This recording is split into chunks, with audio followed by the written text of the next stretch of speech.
Vous imaginez l'ironie de ce monde? Il y a pas longtemps, je sortais une vidéo qui vous expliquait que les shonen vous mentaient.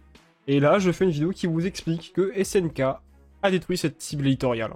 Et je me doute déjà de ce que plusieurs spectateurs de cette vidéo vont balancer, vont commenter, ou vont même penser. Béléus, tu fais tout ça pour les stats, tu vas te prendre un bad buzz. Non mais si tu dis ça, c'est uniquement parce que tu détestes SNK. T'as pas compris le manga, c'est la seule et unique raison qui fait que tu fais cette vidéo. Ou il y a trois nains qui vont à la mine, le premier prend une pelle, le deuxième prend une pioche, je prends le troisième. Soyons clairs sur ma définition, sur mon titre, sur pas mal de trucs. J'ai rien à gagner à vous mentir ou à être malhonnête avec vous. Rien du tout. Et vous le savez, je l'ai dit de nombreuses fois, je n'aime pas SNK. Mais je vais quand même vous donner quelques infos pour vous faire comprendre qu'il ne s'agit pas de descendre le manga juste parce que je ne suis pas fan. Premièrement, dans cette vidéo, il est nullement question de descendre ou de dire du mal de l'œuvre. Il est nullement question de la critiquer, de parler de ses potentiels défauts ou de ses qualités. On va s'intéresser plutôt à l'impact que le manga a eu sur une cible éditoriale et le monde du manga en général. Deuxièmement, détruire quelque chose a une connotation négative, mais à mes yeux, ce n'est pas purement quelque chose de néfaste. Parfois, il faut bien détruire les codes pour créer quelque chose. Troisièmement, SNK a, j'ai l'impression, lancé une tendance dans le shonen et le monde du manga en général. C'est à ça que cette vidéo va servir, se poser ces questions et ouvrir ce débat. Avant toute chose, il n'y a aucune statistique, ou en tout cas je n'ai pas trouvé d'études fiables, de stats, de graphiques qui permettent de vérifier ou de prouver ce que je vais traiter et dire dans cette vidéo. Je tiens vraiment à appuyer là-dessus.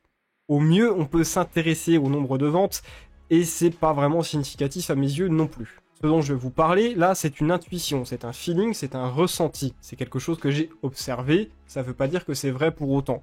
J'ai quelques amis, quelques proches qui corroborent et qui sont d'accord avec moi, mais ça ne veut pas dire que tout est vrai pour autant. Ces observations sont donc, déjà, pas du tout objectives, et surtout, elles sont potentiellement pas factuelles. Je préfère le préciser avant que vous veniez vous plaindre en commentaire ou ailleurs que ma vidéo est mauvaise car il y a des erreurs.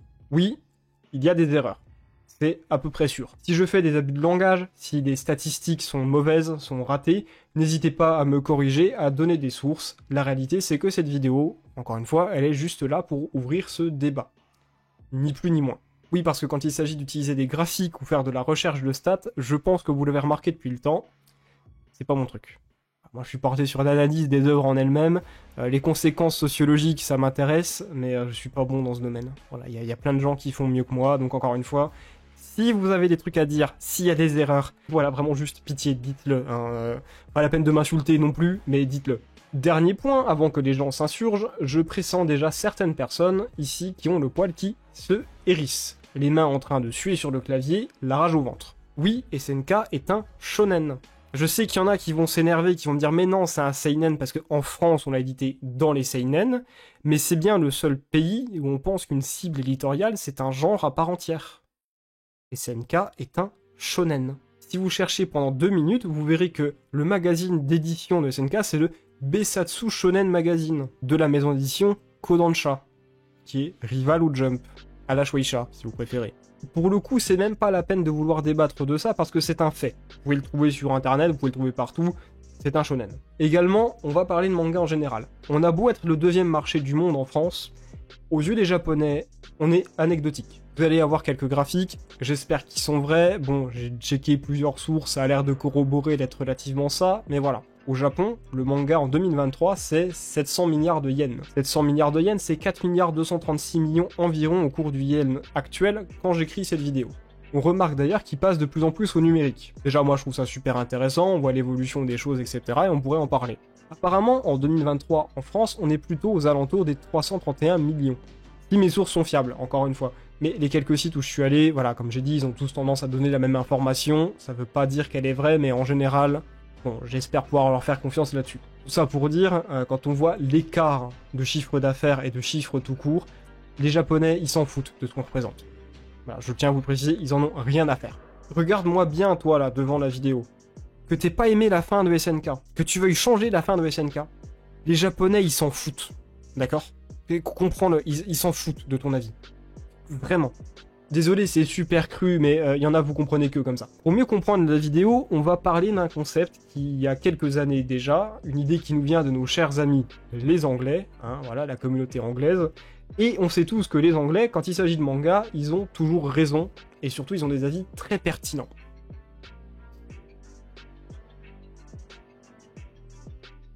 Ils ont créé un concept exceptionnel, celui du Dark Trio. C'est un trio en opposition avec le fameux Big Three. Le Big Three n'existe pas non plus, c'est un concept purement occidental.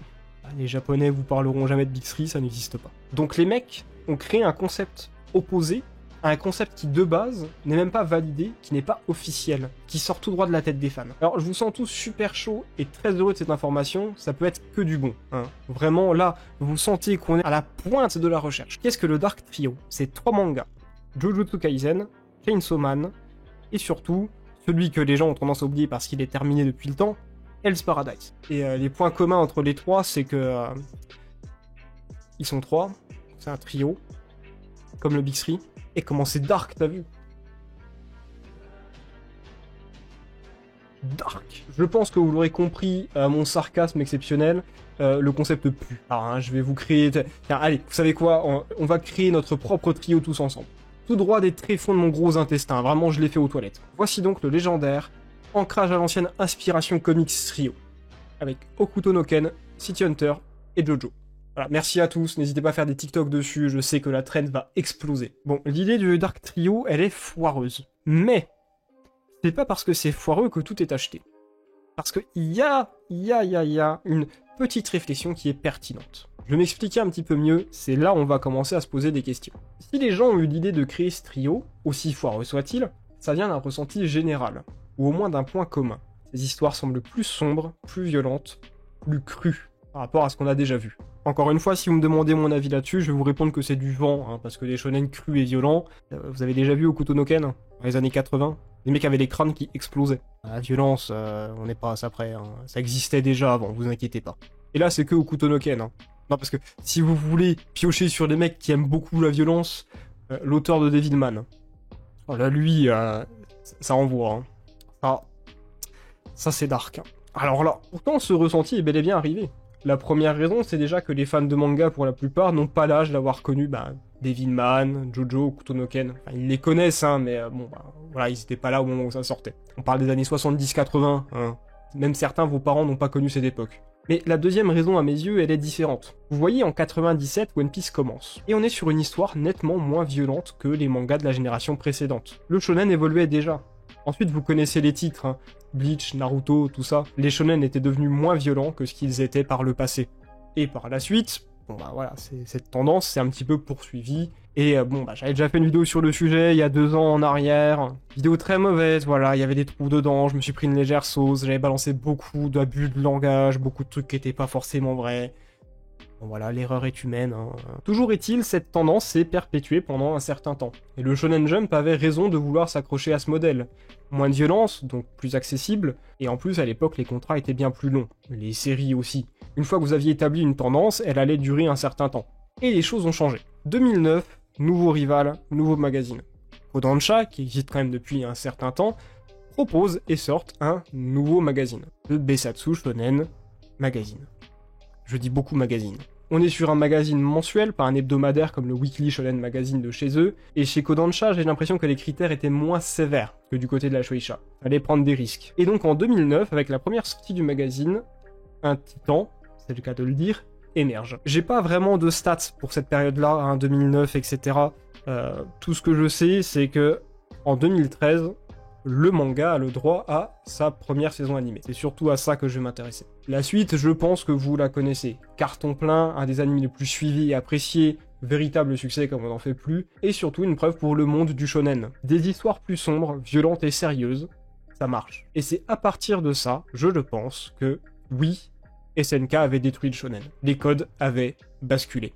Encore une fois, il n'y a absolument rien d'incroyable à ce que des histoires plus violentes et sérieuses fonctionnent, se vendent bien. Les mangas des années 80 étaient super violents à leur manière. Mais maintenant, il y a une grosse différence. On ne suit pas un héros de shonen qui est une bonne personne, un anti-héros ou quelqu'un qui est vraiment... mais qui a le cœur sur la main. Non, maintenant, on suit à peu près un monsieur tout le monde, avec une morale qui est souvent un peu différente, voire qui est très critiquable, dans un monde qui est bien plus violent et surtout bien moins optimiste. J'aime à croire que la raison de ce revirement, c'est en partie SNK, mais pas seulement. Quelques années auparavant, un énorme drame frappait le Japon, Fukushima. Forcément, avec ça en ligne de compte, les gens se sont un petit peu détournés des messages optimistes. Un traumatisme de grande ampleur pour une nation, et je pense en partie que c'est une des raisons qui a poussé au succès de SNK. Attention, j'ai aucune preuve de ce que j'avance, et c'est purement un simple ressenti, une intuition. Si quelqu'un a des preuves confirmant ou non cette pensée, envoyez-moi ça en commentaire. Ça sera vraiment avec plaisir. Je tiens d'ailleurs à préciser quelque chose vis-à-vis de SNK et du Japon. La situation, elle est globalement quand même relativement proche. On suit des personnages qui font face à un drame auquel ils peuvent pas faire grand-chose en fait. Ils sont obligés de subir. Je pense que les Japonais se sont un petit peu reconnus dans cette situation. Parfois, une œuvre bien plus négative et même crue, ça a tendance à pouvoir réconforter les gens. Les personnages de ces œuvres ne sont pas des héros comme on le voit la plupart du temps, c'est des monsieur et madame tout le monde, comme vous et moi. Et forcément, à cette période-là, ça a son impact. Il y a définitivement eu un avant et un après SNK. Comme j'ai dit, je n'aime pas spécialement l'œuvre, je la trouve maladroite sur de nombreux points et je suis relativement persuadé qu'un manga traitant de sujets historiques aussi graves et surtout de la guerre en général, en voulant dépeindre le tout avec horreur, c'est pas la meilleure idée de le faire en shonen. Beaucoup de personnes très jeunes tombent dans le piège, celui de se dire qu'un parti a forcément raison et l'autre forcément tort, que les solutions extrêmes sont tout à fait justifiables, voire acceptables. Vous savez, le fameux « Eren a raison ». Alors que clairement, on essaie de vous montrer que non. Et donc la suite, quelle est-elle? Comme j'ai dit, les codes changent. Donc le shonen change. Le jump s'élargit beaucoup plus, et vous voyez plus d'œuvres comme Chainsaw Man, Jujutsu Kaisen, des trucs un petit peu plus sombres, parfois même, pris d'un certain nihilisme. On quitte clairement le message joyeux et optimiste de One Piece ou de Naruto, à l'époque, ou en tout cas dans la décennie précédente. Je ne blâme ni ne critique pas ces œuvres, elles ont leur intérêt et leur pertinence. Encore une fois, vous connaissez mon avis sur le sujet, je suis optimiste, et j'aime bien que les shonen le soient eux aussi. De plus, j'ai toujours cette crainte qu'un public assez jeune mésinterprète certains messages de ces œuvres, et que la volonté du shonen à beaucoup mettre la bagarre en avant romantise certains comportements dangereux.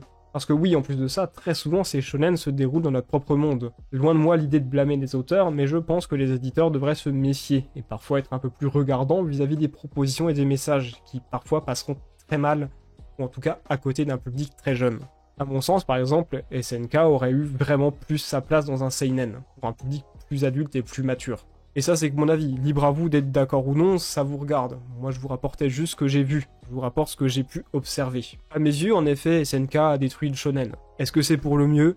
Je ne sais pas. Mais de sûr, il y a eu un avant et un après SNK. C'était Béléus, et je vous dis, salut à tous.